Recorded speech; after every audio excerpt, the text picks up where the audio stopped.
Sean todos bienvenidos a una nueva edición de Entre Trances. Les habla Félix Gómez desde Sydney, Australia, y en esta ocasión tengo una invitada muy especial que es Glet Nora García. Es médico traumatólogo y que tiene ya 5 años viviendo allá en la ciudad de Quito, Ecuador. Es un gusto tenerte en el programa, Glet. ¿Cómo estás? Gracias, muy bien. Agradecida por la invitación, de verdad, muchísimas gracias. No, es un honor y es un gusto, y yo creo que la relevancia de Glet, una de las cosas que me motivó a buscarte y a conectarme contigo, y muchas gracias por la amabilidad de darme esta entrevista, es que me fascinó un proyecto en el cual eres cofundadora, entiendo, o fundadora de un proyecto Sí, que me fundador. parece fundadora maravilloso, que es el proyecto de Chamos Venezolanos en Ecuador. Es un proyecto que, si mal si estoy bien en mi información, tuviste un reconocimiento en el 2020 Sí, por parte del gobierno de Ecuador, la Defensoría del Pueblo, sí. en base por los derechos humanos, como defensora de derechos humanos, y eres la Ujú. primera extranjera, no sé si la palabra extranjera, pero sí no nativa, ¿no? Exacto. No ecuatoriana. Bueno, exacto. La primera mujer y la primera extranjera, o sea, mujer extranjera en recibir el reconocimiento. Imagínate, qué maravilla. Sí, Bueno, felicitaciones, por eso es tan fresco ese gracias. reconocimiento. Sí. Fue el 10 Cuéntame, de diciembre. 10 Fue de el 10 de diciembre, diciembre. Ajá. maravilloso. Cuéntame, Igle, cómo fue ese proceso de crear, cómo surge en ti la necesidad de crear esta fundación y en qué consiste la fundación que tú estás llevando en este momento. Bueno, muchísimas gracias de nuevo, nuevamente, por interesarte en la historia de Chamos y visibilizarla. Eso es bastante para nosotros y te lo agradezco en nombre de todo el equipo. Un honor, un honor. Bueno, lo que ocurrió fue que yo me vine como cualquier venezolano, buscando como que esa oportunidad, evidenciando que la economía venezolana estaba decayendo y que yo soy súper, me encanta hacer revisiones bibliográficas, estudiar y salir a otros países y aprender, y el control de divisas en Venezuela era tan fuerte en el año 2016 que yo me veía limitada a mi crecimiento como profesional, a mi entrenamiento. Y decidí tomar el camino de muchos. Te invito a que revises la presentación que tuve en la Asamblea Nacional del Ecuador, precisamente en diciembre del 2019, en donde yo doy un resumen de cómo la vida me llevó a este punto, ¿no? Me vengo con las tarjetas de Cadivi, no sé si las recuerdas, y con la esperanza de que al llegar al Ecuador se podían activar. Me traje algunos dólares en efectivo y vine a ver una oferta laboral. Cuando llego acá, me doy cuenta que cuando llego a un cyber a hacer unas consultas, de que se desapareció mi pasaporte. Se perdió mi pasaporte, me extraviaron, o sea, me hurtaron el pasaporte. Eso Una fue en vez que me Ecuador. hurtan sí, eso fue en el Ecuador en febrero del 2016. Y una vez que me veo con muy poca ropa, ropa del Caribe, ropa fresca, con mis títulos apostillados y sin identidad, me di cuenta que las cosas se iban a poner más duras. En ese momento, nada, dije, tengo que salir y buscar trabajo, tengo que ver cómo lo logro. Pensé que mis títulos podían impresionar a alguien o que mis reconocimientos, yo había ganado en Venezuela un reconocimiento nacional por una investigación que había hecho en el área de coloproctología de la mano del equipo de Hospital de Clínicas Caracas al que yo pertenecía, y el haberme graduado en los tiempos exactos pensé que podía de alguna manera llamarle la atención a alguien. Y ahí empezó mi ruta migratoria, la de todos, ¿no? En la que vas súper esperanzada por el currículum que has cultivado en tu país. Yo por primera vez ponía un pie fuera del país como migrante. Había salido a hacer experiencias de rotaciones en el área de medicina, pero jamás decidida a migrar. Y empieza toda mi historia porque en ese tiempo me conoce una chilena que tenía 30 años dentro del país, le cuento mi historia y ella se conmueve por lo que me acababa de ocurrir y me dice, ¿por qué no vienes a la peluquería canina y me ayudas? Ayúdame a bañar a los perritos. Yo tengo un hermano que es veterinario y jamás había en la vida me había acercado a la clínica que mi hermano tenía en Venezuela. Bueno, decidí empezar a ayudarla. Después ella me dice, ¿por qué no empiezas a operar perros fracturados? Me presenta gente que tenía peluquerías caninas y yo empiezo a operar perros fracturados con esas personas. De esa manera comencé a ganarme el dinero hasta poder obtener nuevamente mi pasaporte y por ende aplicar a lo que era el visado ecuatoriano, a establecerme de manera oficial dentro del Ecuador. En toda esa trayectoria, por supuesto, no tenía ropa para el frío, el frío propio de la sierra muy duro, me sangraba la nariz, la piel, o sea, muy, muy, muy fuerte. No tenía ya dónde vivir porque no tenía cómo pagar la residencia y ella me ofrece vivir en un cuarto de la peluquería canina, a cambio, por supuesto, de que yo, de un corazón agradecido, decidí mantenerle todo el lugar limpio, todo, o sea, que ella sintiera la confianza de que el lugar estaba cuidado, resguardado. Muy duro para mí, jamás había tenido que vivir en ningún lugar sola y menos en las condiciones propias de una peluquería canina, a pesar de que ella trató de colocarlo lo mejor posible.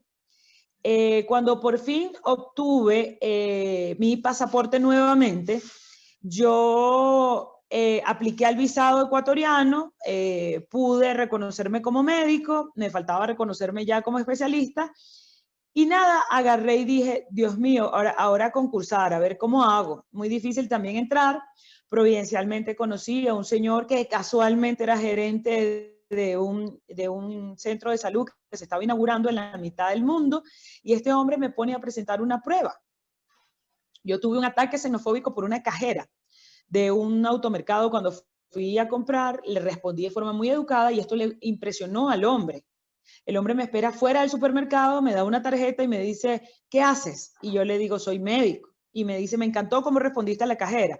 Búscame el lunes en el distrito sanitario que te voy a postular para que entres a trabajar en el hospital.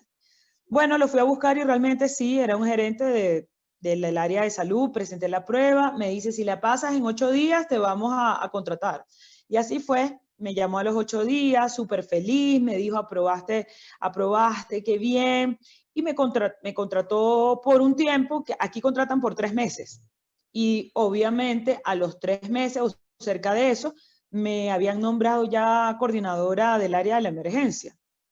Cuando estoy en eso generó un celo profesional entre aquellos nacionales que estaban allí y me informan, mira, te tenemos que desvincular porque, o sea, ocasionó mucha impresión que antes de los primeros 3 meses ya estás coordinando la emergencia. Obviamente yo estaba sobrecalificada para estar ahí porque como tenía solo el título de médico revalidado, ellos se daban cuenta que mi experticia podía ir un poco más allá y me dicen, ¿por qué no aprovecharte si realmente eres especialista y estás en trámite de certificarte como especialista? Nombremos jefe de emergencia, esa fue la verdadera razón. Ya terminando los 3 meses, que ya sabía que me iba a quedar desempleada nuevamente, llega a la emergencia un grupo de pacientes venezolanos y ellos me escuchan el acento, pero llegaron de un accidente en esa zona. Y a mí me impresionó mucho, Félix, realmente, el hecho de que un paciente que está muy mal, se ponga a aplaudir y a darle gracias a Dios y a decir la doctora es de Venezuela. Qué suerte tenemos, era lo que decían. Y eso me impresionó, los ayudé y cuando salí de ahí dije, Dios mío, qué impresionante que estas personas no me reconocieron como venezolana cuando me ven, sino cuando escuchan mi voz. Y digo, yo llevo meses tratando de suavizar mi acento caraqueño porque yo sentía que eso molestaba a mis pacientes. Y digo, y qué lindo que cuando abrí la boca, esta gente aplaudía diciendo, qué suerte tenemos. Yo dije, yo voy a empezar a organizar a los médicos que están en Quito y los que pueda organizar, y voy a formar equipos de trabajo que ayuden a aquel migrante que se encuentra en ese conflicto del duelo migratorio, ¿no? Desarrolle una inteligencia migratoria que le permita triunfar a donde va. Y voy a exaltar la venezolanidad en donde estoy para que para que los míos sepan que no tienen que cambiar su acento, que pueden estar orgullosos de sus palabras, ¿sabes? De su acento, porque esa es nuestra verdadera identidad. Yo comentaba en la Asamblea Nacional del Ecuador, Félix, en ese momento, de que ese día yo me di cuenta que podían robar mis papeles o que mis títulos podían desaparecer, pero que mi identidad cultural es lo único que me pertenecía. Era lo que yo llevaba tatuado como en mi alma, ¿sabes? Sí, sí. Y es algo que sale de forma tan espontánea y que yo no tenía por qué cambiar eso ni sentir vergüenza de eso. Entonces, en ese momento empecé a buscar a todos los enfermos que estaban solo en los hospitales de Quito, organicé los equipos de trabajo y como a los 15 días tenía como 800 voluntades dispuestas a formar parte de la red de solidaridad. Y ahí fue que me di cuenta que ya el modelo de Chamos era un monstruo. Empezó a ser imitado por otras personas y comenzó a replicarse de una manera impresionante, que comenzó a copiarse en las ciudades del país. Wow. Un día, sí, impresionante, tuve que empezar a viajar, porque los venezolanos me escribían y me decían, queremos eso aquí, queremos que nos digas cómo lo hiciste y que nos ayudes, por favor. Luego me empezaron a llamar de los servicios sociales de los hospitales de la ciudad, pidiéndome que les apoyara con pacientes de origen venezolano. Después me empezaron a llamar de los albergues, que también les ayudara con pacientes de origen venezolano. Y empezamos a ayudar a las instituciones que ayudaban venezolanos o que ayudaban extranjeros en general. Sí. Pero inicialmente eran venezolanos. Entonces con mis médicos iba y hacíamos jornadas en los albergues. Y eso creó como que el Estado ecuatoriano se diera cuenta que aquellos profesionales que traíamos una herramienta que podía sumar al esfuerzo colectivo, éramos amigos realmente. O sea, éramos personas, claro, que podíamos decir, señores, vinimos aquí a ser parte de la solución, no del problema. Y bueno, eso permitió que luego nos ganáramos el respeto de las instituciones, de los organismos gubernamentales y no gubernamentales del Ecuador, que nuestros niños comenzaran a ver al Ecuador como ese país aliado, ese país amigo. Y empezamos con todos los equipos de trabajo. Por ejemplo, yo dije, Félix, pasé frío, creamos el equipo Abrígame, que recepta, clasifica y empaca ropa para el frío. Yo dije, bueno, me la vi difícil con la comida y me dio miedo en algún momento perder peso por desnutrición. Entonces creé el equipo Mercado Nutricional, que se encarga de recibir alimentos, los clasifica con nutricionistas y los entrega a familias vulnerables. Luego creé el equipo Saludable, que es el que asiste con consultas médicas de las diferentes especialidades a las personas en movilidad humana.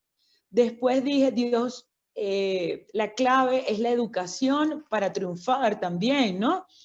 Porque si papá y mamá no me hubieran dado educación, creo que difícilmente hubiera podido sentarme, y no hablo de una educación académica, que también es importante, hablo de la educación en valores, ¿sabes? Creo que esa chilena no hubiera visto en mí como esa chispa de, ella merece la oportunidad, ¿sabes? Ella merece que se le ayuden. Y las instituciones cuando me invitan, que podemos tener conversaciones con muchísima educación, de repente no voltearían a ver a Chamo, ¿sabes? De ver que hay gente buena que está llegando a su país. Entonces empecé a buscar colegios que estuvieran desocupados en la ciudad y nosotros mismos repararlos y nosotros mismos recoger nuestros niños que estaban en las calles o que estaban solos en los hogares y darles educación con valores, donde además bailaran el joropo, donde además hicieran juegos de palabras para que entiendan cómo habla un niño ecuatoriano y cómo habla un niño venezolano. Entonces así fuimos sucesivamente armando los equipos de mi propia experiencia, pues. ¿Te acompaña un equipo de profesionales en otras áreas, aparte del área médica? Sí, claro, por supuesto. Las aulas móviles son educadores en las diferentes especialidades. Psicopedagogos, matemáticos, conocedores de lenguaje en inglés, personas que fueron educadores en Venezuela y que no han podido revalidar y se sienten útiles ahora que los hemos tomado en cuenta para el programa Aulas Móviles. Fascinante. Sí, Aulas Móviles si se llega a replicar dentro de la realidad latinoamericana o en la realidad de las poblaciones que migran, Félix, yo te garantizo que el movimiento migratorio se va a organizar, por lo menos en un gran porcentaje, va a aliviar los dolores de cabeza de los estados que ahorita están golpeados en tema económico, pero sobre todo, van a mantener su identidad cultural en la distancia, que es hermoso. Entonces, me llama mucho la atención, Egle, y dentro de lo que me estás planteando, por varias cosas, ¿no? Tú has tocado, a mí me ha tocado trabajar, yo soy médico, mi background es médico, estoy especializado en el área de salud mental y yo tengo ya 15 años viviendo en Australia. Y en Australia yo hice, por cuestiones de eso, de llegar y exactamente lo que tú dices, hay muchos mitos en cuanto al tema migratorio. Mucha gente va con una cantidad de expectativas que son irreales cuando tú llegas al país que te recibes, ¿no? Y entre ellos, una de las cosas más que se complica es el tipo de la recognición, la revalidación de títulos. Hay gente que cree que es fácil cuando es un proceso, en muchos casos, extremadamente complejo. Y a mí me tocó, bueno, replantearme mis objetivos, etcétera, etcétera. Y me permitió, bueno, yo seguí en el área de salud mental y hice un máster acá en trabajo social y una especialización en salud mental. Te digo todo esto porque eso me abrió la puerta para trabajar con gente, con equipos, pero también trabajar con grupos de diferentes partes del mundo, incluso gente de Asia, gente del Medio Oriente, grupos latinoamericanos, etcétera, etcétera. Y te digo esto porque una de las cosas que yo he encontrado trabajando con diferentes culturas es el tema cultural. Con el tema de mucho esto, mucha gente, incluso investigación, se puso muy de moda esto del multiculturalismo, ¿no? O sea, sociedades multiculturales, ¿no? Donde la multiculturalidad es lo que se va a imponer. Pero la experiencia de investigación, y esto no son mis opiniones, es la investigación que hay, que a veces no se publica y a veces no se dice mucho, es que el tema de la multiculturalidad es un tema que no necesariamente es como se está planteando. La investigación después de 20, 30 años, 2, 3 décadas de grupo, es que los migrantes tienden a... Hay dos cosas que pueden pasar en los procesos o el inmigrante trata de desaparecer su identidad cultural para parecer uno más, un local más. Y eso lo llama en las identidades asesinas un autor que se llama Malouf. Sencillamente trato de parecer como uno más. Ese es el sueño de la inmensa mayoría de los inmigrantes, o sea, parecer como uno más, incluso con el acento. Correcto. Y algunos, ante la imposibilidad de eso, por el aspecto físico, o por la pronunciación, entonces se repliegan y forman guetos. Correcto. Entonces, ambos extremos son malos. Porque eso se lo transmite de una generación tras generación y se van formando unos guetos de muchas culturas en diferentes partes del mundo. Europa lo está viviendo en este momento, donde hay como que un choque y un resentimiento que se genera. Desde esa perspectiva que yo te planteo, porque también tiene que ver un tema mucho de dónde tú emigras. Si emigras a un país latinoamericano, ¿verdad? Con tu mismo idioma, o si emigras a un país donde el lenguaje es diferente al tuyo, es otro proceso, otro código. Ahora bien, dentro de esto que te estoy comentando, ¿cómo ha sido ese proceso de ustedes? Tú como coordinadora en estos procesos interesantes de trabajo, tú estás metida de lleno en el tema de la cultura. ¿Cómo has hecho para convertirte en una especie de, oye, que estás allí como una ciudadana entre dos mundos? Sí, correcto. Yo te veo como una ciudadana entre dos mundos, moviéndote casi como el dios Hermes en la mitología. Me dicen Atenea, Atenea. Para hacer lo que tú haces tienes que tener mucho de Atenea, pero también tienes que moverte entre mundos diferentes. ¿Cómo lo has hecho? ¿Cómo has hecho ese proceso? ¿Qué te inspira a ti para seguir eso? Nuevamente volvemos al tema de la educación. Yo nací en Caracas y me crié en Barlovento, Estado Miranda. Yo tuve la fortuna de crecer en la capital del municipio Acevedo del Estado Miranda, el municipio más grande que tiene el Estado Miranda. y se llama Caucagua. Y en Caucagua Claro, había claro. una mezcla de culturas tan interesante. Por ejemplo, te digo, mi bisabuelo era español, canario. Entró por esos barcos de Vargas en aquellos tiempos en los que había el movimiento migratorio cuando Franco, caudillo de España. Él no dejó obviamente ninguna huella de un punto control. Lo que dejó como huella dentro de Venezuela fue esa mezcla enorme de un canario con una barloventeña. Ujú. Y en Caucagua, mi papá era un comerciante. Papá tenía carnicería. Empezó, por supuesto, como empleados de otros carniceros y luego él tenía su carnicería. Yo recuerdo el carácter inclusivo y el respeto tan maravilloso que un hombre como mi padre, que no pasó por una universidad, le profesaba a las diferentes culturas que hacían vidas ahí. Yo tengo amigos que eran italianos, hijos de italianos que vivían allí, Sí, claro. portugueses, donde mi mamá adoptó prácticamente a un portugués y él comía arepas con nosotros y era considerado un hijo más en mi casa. Con los italianos, mis grandes amigos, comíamos pasta. Teníamos armenios, un gran amigo de mi papá era musulmán, y íbamos a esos bailes maravillosos con tanto brillo y con el movimiento de las caderas que hacían toda su familia. Me iba a los pueblos con los ríos, con el tambor, a los cumbes, donde había una raza 100% africana. Entonces, y mi papá cantaba joropo mirandino, tocaba el arpa, tocaba las maracas, había ese movimiento Claro, musical bien claro. bonito en mi casa siempre.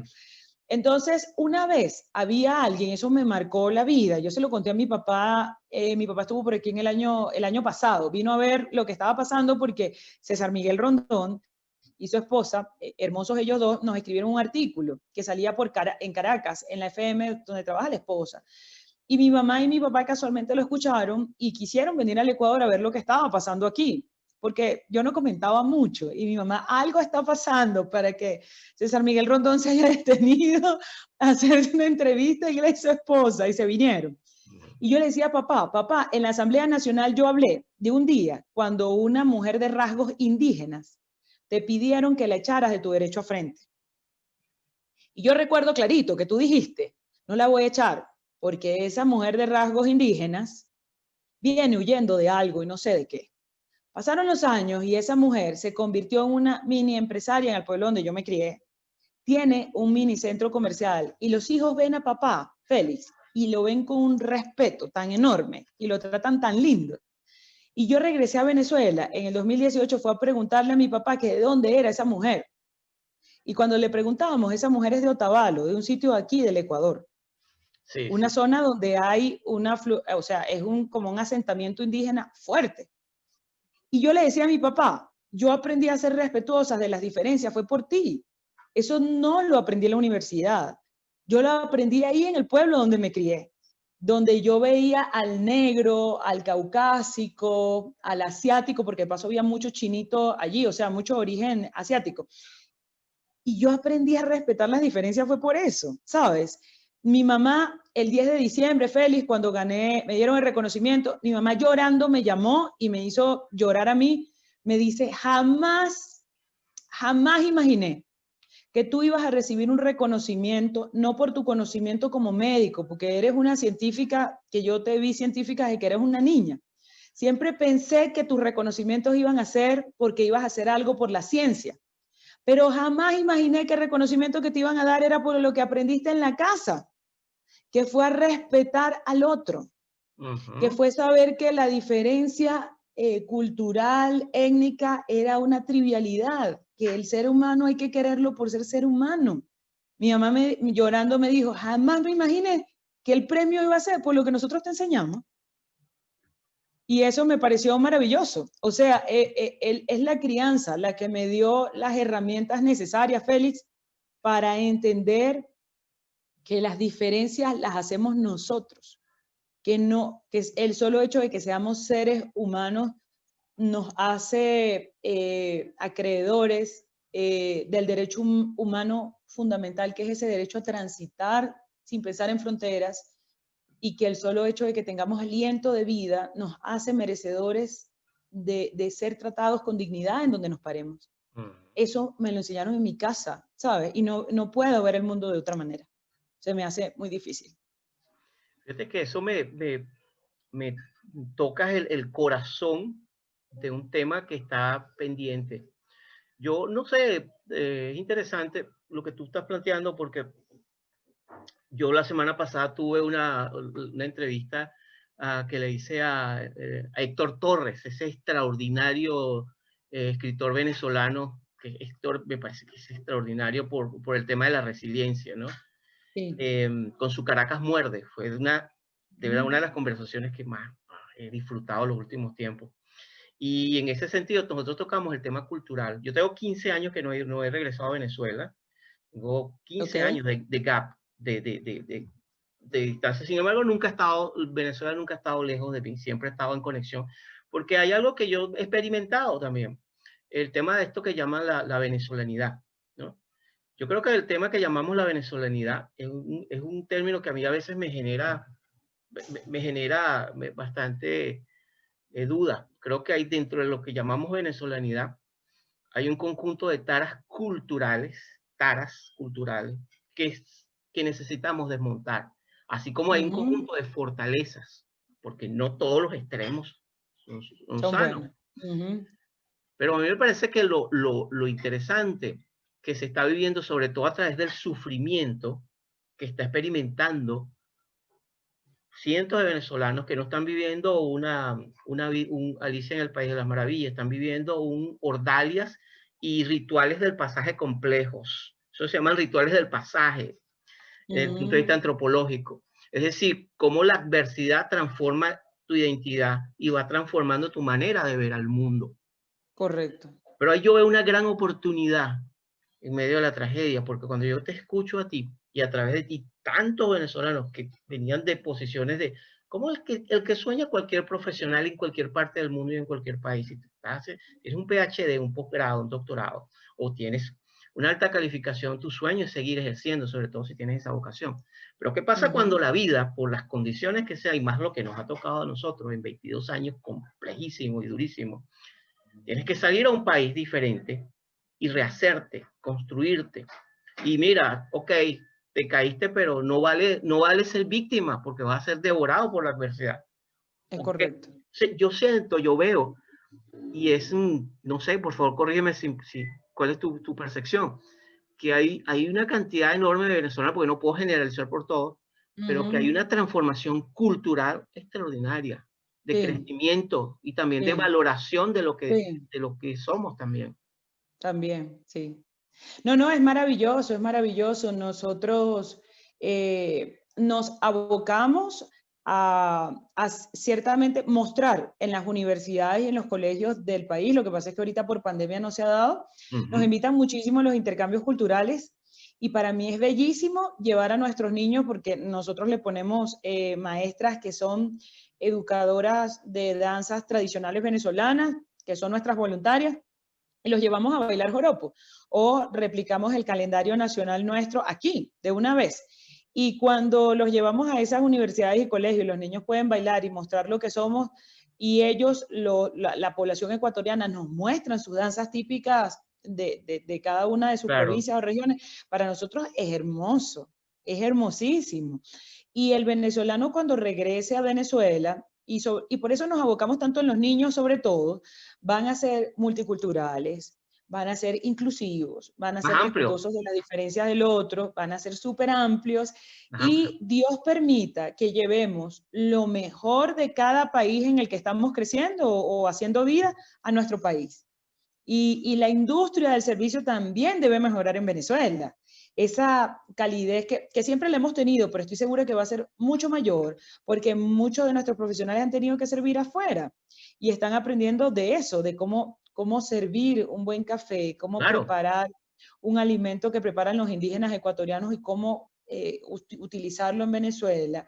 Ese tipo de cosas van a pasar, Félix. Este movimiento migratorio, si lo vemos con una óptica un poco más optimista, De va a resiliencia. permitir, sí, va a permitir que el país crezca, ¿ok? Crezca culturalmente y crezca en esos valores que tiene que ver con eso, con el respeto del otro, la diferencia del otro, Claro. ¿sabes? claro. Esto va a crecer, va a ser bonito. Ojalá lo podamos ver. Sí, hay una cosa interesante, Egle, con todo el proyecto que tú estás montando, sobre todo porque, mira, eh, tú has vivido y Joseph Campbell fue un mitólogo que escribió mucho sobre el viaje del héroe, ¿no? Y en el viaje del héroe tiene un libro fabuloso que se llama El héroe de las mil caras. Um, y explica el viaje del héroe o la heroína, desde el llamado a la aventura, pasando por todas las vicisitudes que tiene que enfrentar para hacer ese periplo, ese ciclo eterno que es la salida, el llamado a la aventura, la iniciación, los rituales del pasaje y el regreso, ¿no? Y fíjate que siempre en esos complejos procesos siempre aparecen aliados, mentores y personas que te ayudan en el viaje, como esta amiga chilena que te ayudó, que ha sido una especie de mentora, y ahí consigues a otros compañeros de viaje que te vas acompañando, ¿no? Y que vas creciendo. Y te das cuenta que el mundo, en la mitad del mundo, se ve de otras perspectivas, ¿no? Yo estuve en Ecuador en el 2000, me pareció un país muy interesante, sobre todo porque está lleno de contrastes, sobre todo porque nosotros somos más caribeños.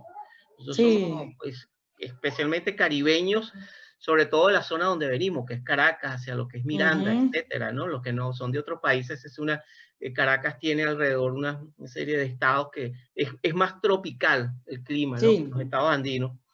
Y todo eso me hace preguntarme y preguntarte, con toda esta experiencia que yo has tenido con tu fundación, de todo el proceso de apoyo que estás dando, que me encanta porque no es únicamente el dar comida, desde un punto de vista remediativo, sino que estás clara que el tema es los valores y la educación. Sí, claro.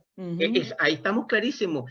Cuando tú tienes valores, cuando tienes principios, oye, tú eres una persona que vas con mapas de vida que te permiten orientarte en los momentos difíciles. Sí. ¿Cuáles son los desafíos cuáles son tus desafíos para los próximos, por lo menos para este año con respecto a tu fundación? Bueno, ya nos estábamos ubicando en las provincias. Uno de los desafíos más grandes que me he marcado es la posibilidad de proyectar a chamos internacionalmente. Es lograr que organismos internacionales que se nos han acercado aquí y nos ayudan con especies, pero no nos ayudan financieramente, que es súper importante para terminar de echar adelante un modelo que ha funcionado, o sea, que está funcionando. Yo agradezco desde acá a OIM, al Programa Mundial de Alimentos, a ACNUR, que sí, nos han dado un empujoncito, pero necesito llevar a chamos a que lo conozcan a nivel internacional, a que comprendan que es un modelo que puede ser replicado en la realidad latinoamericana, incluso europea o angloparlante, si lo sabes contextualizar. Y es algo que puede dar solución al movimiento migratorio, o sea, pero no es solución, es compensar en ese tránsito que tiene el ciudadano, ¿no? Que se está desplazando forzosamente con un duelo migratorio muy grande desde su país de origen. Entonces, eso es lo que quiero. El desafío que se me va a presentar en los próximos años, y quisiera que fuera en los próximos meses, es lograr que sea escuchado el modelo de chamos venezolanos en Ecuador, en organismos angloparlantes, y que lo pueda llevar incluso a Europa, Inglaterra, Estados Unidos, y nos escuchen. Y la gente diga, ok, vamos a motivar a la gente y repliquemos esto en donde estén, ¿sabes? Pienso que este es el desafío que tengo en los próximos años. Los desafíos inmediatos es mantenernos a flote. Cada vez las personas que donan son mucho menos por el tema COVID, en donde, como te repito, la economía está golpeada y o sea, evidentemente el Ecuador no es la excepción. No. Entonces, cada vez hay menos donantes, mucho menos donantes, y a pesar de que esto inició los primeros 3 años íntegramente de mi economía personal, cosa que dejaba abismado a todo el que se nos acercaba. ¿Cómo es posible que tú alquiles una casa solo para esto? ¿Cómo es posible que tú pagues el agua y la luz? ¿Cómo es posible que tú pagues los transportes? ¿Cómo es posible que tú pagues todo? Y yo, bueno, porque lo hago por amor, ¿sabes? Soy de las personas que es creyente de que tú puedes dar al mundo un empujoncito para que salga adelante y el mundo se va a encargar de dármelo a mí para que yo no me falte nada, ¿sabes? O para que yo siga adelante. Entonces, en eso creo con todas mis fuerzas. Y bueno, vernos en este cuarto año ya echamos, ya vamos para 5 años, que cada vez los donantes son menos, que el tema pandemia nos ha golpeado, me asusta. Pero seguimos entre nosotros mismos, porque la sede ya es mucho más grande, con un compromiso económico mucho mayor, pero que nos ha permitido ejecutar todos los programas con mayor comodidad o confort. Entonces seguimos. Los desafíos más grandes que tenemos son esos. Es internacionalizar a Chamos y lograr que lleguen donantes que inviertan en el proyecto. No solo para el Ecuador, porque sería muy egoísta. Es que entiendan que los niños hay que protegerlos. Al migrante hay que protegerlo. Y que es un modelo de fundación que puede ser perfectamente replicado a nivel internacional. Yo estoy creando ya los manuales de procedimientos con todo el equipo de trabajo, de manera de viajar con los manuales y solo entregarlos y decir, ok, así es como funciona, repliquen en estos lugares. Ese es el desafío de entrada. De entrada del 2021, este 2000, magnífico. Sí. Eso está muy claro, ¿no? Está magnífico. Eres una mujer de metas claras, muy ateneica, arquetipalmente hablando. Es que, mira, Sí. this is the way, ese es el camino. Yo creo que también es algo interesante, ¿no? Porque una cosa que me ha motivado mucho, yo estoy ahorita en esa exploración de precisamente de encontrarme con, no solamente con venezolanos, con personas, seres humanos, ¿no? Especialmente que están en eso de desafiar creencias y desafiar las diferentes complejidades que podemos enfrentar en la vida, ¿no? Y fíjate que hay algo muy interesante cuando uno no comienza a esperar líderes, cuando tú no empiezas a esperar salvadores o libertadores y comienzas a darte cuenta que el poder está en ti. Sí. Que eres Sí. tú, que tú no tienes que estar Sí. esperando a ningún hombre montado a caballo blanco, ni nada que ver, ni a ningún líder mesiánico. Yo lo detesto esa actitud porque creo que es una estafa. El verdadero poder es cuando tú crees en ti mismo y desde ti mismo tú dices, bueno, ok, no es que estoy solo, pero yo puedo hacerlo. Yo soy valioso, yo soy capaz de crear, yo tengo recursos y tengo posibilidad, y si no los tengo, me los creo. Yo creo que cuando tú empiezas a moverte, Glenn, en esa dimensión, grandes cosas comienzan a pasar en tu vida. Así no te lo creas, ¿eh? No, a mí el grupo completo siempre me recuerda cuando yo ya tenía muchos niños dentro de la primera casa que tuvimos de fundación y me preocupé porque ya no me cabían los niños en la casa. Empezamos con un grupito de 30 y luego pasamos a 150 y luego tenía 350 y así fue aumentando el número de niños que ya recibían nuestros programas de aulas móviles y me lo llevé. Mira, Félix, yo fui atrevida, toda ateneica, y desde ahí me dicen la Mujer Maravilla, ¿va? Aquí los muchachos echándome broma y me han hecho caricaturas de la Mujer Maravilla y todo. Fui y me fui a unas plazas de la ciudad, instalé las sillas, las mesas, todo, para darle a entender al público en general, al Estado ecuatoriano, a los organismos internacionales, esto es un problema. Y no estoy hablando de comida, y no estoy hablando de ropa, estoy hablando de educación. Claro. Esta generación, que ya es de ustedes también, no tenga acceso a la educación, es un problema. Se va a convertir en un problema en 10 a 15 años. ¿Qué hago con estos niños? Y recuerdo que una amiga, gracias a Dios, ahorita es mi amiga, pues, sale corriendo, trabaja para el municipio de Quito y me dice, te van a llevar presa porque estás exponiendo todos esos niños en las plazas, voy corriendo para allá a protegerte. Y ella llegó y me dice, qué lindo lo que hiciste, porque te vieron en la radio, en la televisión, en muchos lugares, y unas monjas llamaron y me estaban ofreciendo un colegio que estaba desocupado. O sea, que sin querer, esa fuerza tremenda de yo mostrar, tengo a estos niños, ¿qué hago? ¿Qué hago con los niños? Logró que alguien que tenía un colegio desocupado me lo entregara y me dijera, rescátalo tú, pero aquí está, ¿sabes? Claro. Asumes tú el agua, asumes tú la luz, asumes qué comida le vas a esos niños. Sí, pero aquí está por lo menos el colegio, repáralo tú. Y en ese colegio, Félix, tal cual lo expliqué en la Asamblea Nacional del Ecuador en el año 2019, que fue cuando me escucharon allí, les digo, ahí se canta todos los días el himno nacional de Venezuela y el himno nacional del Ecuador.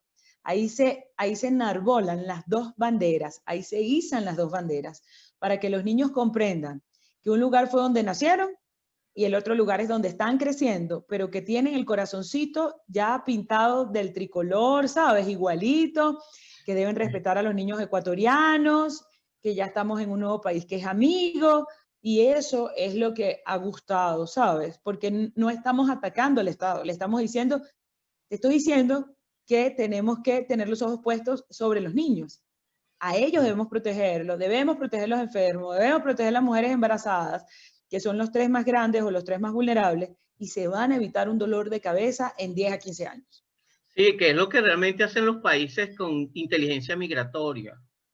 Los países con, claro, también mira, hay un tema que es enorme, que es el tema, hay muchos temas dentro del tema migratorios, porque una cosa es cuando tú emigras y tienes un proyecto migratorio, o sea, y decides emigrar por decisión propia y te preparas y sales con otra actitud. Y otra cosa cuando eres refugiado, cuando estás escapando de una tragedia, de un genocidio, de una guerra civil, de unas situaciones que escapan a tus condiciones, porque vamos a estar claros, emigrar es un proceso muy complejo, psicológicamente, emocionalmente, donde es un proceso, como dirían los jungianos, de individuación, un proceso de transformación muy compleja, en la cual no en todos los casos es exitosa. Correcto. Importante tenerlo. Pero al mismo tiempo, paradójicamente, creo una de las experiencias más sublimes y más enriquecedoras, porque te permite, de alguna manera, trascender una identidad que tenías y te conviertes no en más global. Sabes que yo difiero mucho de eso del ciudadano global. Yo creo que mientras tú más viajas por el planeta, más te conectas con tu tierra. Creo que hay una paradoja, es mi experiencia.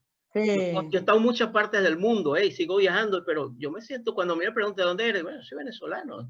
Claro. ¿De dónde vengo? Y mi acento es venezolano. Sí, y cuando yo hablo en inglés, tengo un acento que es evidentemente más que venezolano, latino, pero yo creo que también hay algo muy hermoso cuando tú también comienzas a sentirte orgulloso.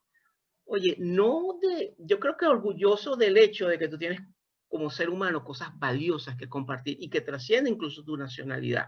Yo creo que eso también es un tema enorme, pero también, como te repito, la bendición de poder decir, mira, yo no soy una víctima, no me da la gana de ser una víctima, yo soy una persona que tengo fortalezas, capacidad y necesito una oportunidad, que es un poco lo que tú has generado, dame una oportunidad. Claro. Y también la actitud con la cual tú vas a un país que te recibe. Claro. Creo que eso es algo importante. Si tú vas con respeto, si tú vas con valores, con claridad de que, mira, ellos te están recibiendo, ese es su casa. ¿Qué haces tú cuando eres una persona educada y te invitan a comer? Por ejemplo, hay personas que te tienen como norma que los que llegan se quitan los zapatos. Correcto. Eso es una regla. Y si te invitan y eres una persona con un mínimo estándar de educación, por supuesto, dice con muchísimo gusto. Correcto, claro, sí, por supuesto. Es una cosa básica, ¿no? Pero hay gente que está en ese proceso de aprendizaje y a mí de verdad que me hace muy feliz el hecho de escucharte y del proyecto que estás haciendo, porque realmente es un proyecto que tiene trascendencia. Tiene trascendencia. Sí, es hermoso y está impactando la realidad de la niñez ecuatoriana también. Nosotros fuimos invitados. Quería preguntarte eso, Egle, disculpa que te interrumpa. ¿Cuáles son los principales desafíos que tú encuentras en los niños en Ecuador? ¿Cuáles son los principales problemas sociales que hay? Los niños del Ecuador son los mismos niños de Siria, son los mismos niños de Costa Rica, son los mismos niños de Colombia que nos visitan aquí, porque el proyecto ha calado de una manera tan linda, Félix, que a mí me tocan la puerta y vienen a nuestros programas niños de esas diferentes nacionalidades. Maravilloso. Sí, es hermoso, es hermoso. Empezó siendo un proyecto para niños venezolanos y personas en situación de movilidad venezolanas y terminó abarcando a niños de otras nacionalidades. Hace poco me ocurrió algo bellísimo. Digo hace poco porque fue como hace 6 meses antes de venirnos a la casa nueva de Chamos. Me llegó tocando la puerta 2 niños ecuatorianos, pero con empoderados, serios, le dicen al señor que nos ayuda en la puerta, quiero hablar con la doctora. Nosotros nos quedamos viendo y yo les ocasionó mucha gracia y dice, ¿usted tiene cita para hablar con la doctora? Le dicen, no, pero nosotros queremos hablar con ella. A nosotros nos dijeron en la calle que ella escucha a los niños y No. nosotros necesitamos hablar con ella. Mm. Ahí con esa respuesta, obviamente yo salí y le dije que qué pasaba. Y me dice, doctora, nosotros estamos en movilidad humana, pero interna. Nosotros venimos de una provincia que está a 8 o 9 horas de Quito, tenemos esta situación y queremos estudiar. Bueno, ¿cómo decirle que no a eso, Félix? Claro, ¿Sabes? claro. Le ayudamos, le conseguimos el cupo, le dimos sus esperanzas. La gente necesita esperanza y necesita sentir que no está solo, que es otro de los eslogans nuestros. Pero fue hermoso porque que te toque la puerta un niño ecuatoriano en condición de calle, que tenía una realidad muy dura porque el papá los había dejado, la mamá estaba en el alcoholismo, los estaba criando la abuelita, y que ese niño te toque la puerta y te diga, a mí me dijeron otros niños de la calle que usted escucha a los niños y por eso vinimos a hablar con usted. A mí eso me encantó. Ese día fue, yo diría, uno de los días más felices de mi vida. A mí no me importa si me escucha el presidente, que también es importante para mí, para conseguir visibilizar esto, pero me interesa que los niños digan, el mensaje de ella está llegando y nosotros le creemos a ella, ¿sabes?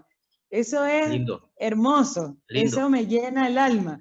Nos lindo. invitaron a escribir el capítulo de la niñez migrante para el Código de Protección Infantil del Ecuador, que no Sí. estaba creado. Eso fue un honor maravilloso, que las propias autoridades, el sistema de asambleístas y los abogados que estaban digan, llamen a los chamos, porque ellos saben de niñez migrante, que opinen, que ayuden a escribir ese capítulo. Eso es hermoso, ¿sabes? Es un honor maravilloso. Es un honor, es hermosísimo, de verdad. Sí, sí, sí. Tú sabes que hay un poeta, el poeta Andrés Eloy Blanco, un poeta venezolano, decía, cuando se tiene un hijo, se tienen todos los hijos del mundo. Yo no Pero, tengo nene. pero pudiéramos parafrasear que cuando se quiere un niño, se quieren a todos los niños. Cuando uno le Así gustan los es. niños, es una cosa. Es que tú eres una madre arquetipalmente, tengas o no tengas, Sí, eso está allí contigo, pero estás combinada con lo ateneico que es necesario.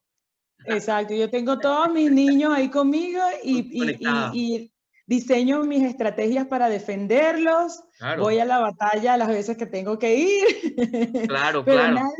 nadie nos los va a tocar, ¿oíste, Félix? Y Por los vamos a supuesto. regresar a Venezuela siendo grandes profesionales y con una experiencia muy bonita. Estoy segura que voy a escuchar esas historias Sí. cuando pase el tiempo. Va a ser muy Proceso, lindo. proceso interesante. Por eso te comentaba, Egle, que también el tema de que eh, el, no solamente lo llevo al caso venezolano, pues sé que hay gente de otros países que nos están escuchando. El tema de que yo creo personalmente, en el campo de la psicoterapia hay mucha tendencia a esto que llaman la psicología positiva, en la cual yo tengo mis reservas, porque es como así que Ujú. todo es positivo y no me hables de las emociones negativas y nada, y no me hables mucho de eso, ¿no? Amor y etcétera, etcétera. Pero es que yo creo que la vida humana es un proceso en el cual no solamente es alegría, es belleza, es también tragedia y sufrimiento. El punto es cómo Claro. nosotros transformamos estas ordalias que nos tocan y que hey, no es nada personal, es parte del viaje. Ujú. Es la vida, como dirían en El Padrino, Sí. ¿eh? Nada personal, es la vida. Y es precisamente eso, como yo cuando el sufrimiento, cuando los momentos complejos y duros que nos llegan, nos convocan y nos invitan y se sientan y nos miran, ¿qué hacemos con ellos? ¿Qué conversación vamos a Sí, tener? Es cuando sí, pasan es cosas duro. como lo que tú estás haciendo. Bueno, es lo que hay, pero ¿cómo transformo esto en otra cosa diferente? ¿Cómo le doy yo? Y eso yo creo que es el gran mensaje que no tiene que ver con que tengas doctorado, que hayas ido a una universidad. Eso es una parte del viaje de la vida, de esa inteligencia Sí. emocional en la cual estamos convocados a desarrollar para poder dejar Ujú. algo diferente, ¿no? Y Sí. yo creo que eso es un poco lo que yo he visto acá en este proyecto tuyo, maravilloso, ¿no? Sí, construir de tu propia historia, construir, Exacto. muy, o sea, y pedir al país receptor que te den esa oportunidad. Sí, sí, sí. Nosotros se la pedimos en la Asamblea Nacional y una frase que yo dije la colocaron en una revista de circulación latinoamericana que se llama El Vistazo. Le dije, la gente buena que está llegando solo necesita una oportunidad. La gente buena que está llegando solo necesita construir, quiere trabajar, pero solo necesitan ese empujoncito y el empujoncito es la oportunidad, como me Claro. la dio a mí la chilena. Ajá. Sí, sí, y como lo dimos nosotros cuando llegaron tantos miles de cientos de miles de migrantes a Venezuela, que fue un país con todos los bemoles que pueden decir, fuimos extremadamente generosos. Yo recuerdo amigos de todas las nacionalidades, amigos de ecuatorianos, Correcto. peruanos, Así es, amigos de así Colombia, es. amigos de italianos, o sea, totalmente Sí, abiertos, pero también entender que es un proceso complejo y en el cual yo creo que, como tú bien lo dices, es una experiencia que si tú lo decides, puede ser un proceso de profundo enriquecimiento correcto. para tu vida, ¿no? Sí, ujú, así es. Bueno, Egle, muchísimas gracias, de verdad, por el tiempo. Sé que estás muy ocupada y de verdad que me encantó el programa de escucharte. Esto, mucha gente en América Latina y en Hispanoamérica te lo va a escuchar y me encanta, Gracias. me encanta. Buenísimo. Chévere. A ti por la oportunidad. ¿Oíste? Muchísimas gracias. De Mira, verdad. un honor y un gusto. Y bueno, un fuerte abrazo para ti y bueno, estamos en conexión. Seguro, seguro. Que tengas una buena tarde. No sé qué hora del día ya. Mira, son las Para mí es 10, casi noche. son las 10 de la mañana del día miércoles. Ah, que tengas un buen día, un excelente día. Muchas gracias, Egle, muchas gracias. Dale, Félix, estamos a la orden. Cuídate. Siempre a la orden. Un gran Gracias. abrazo.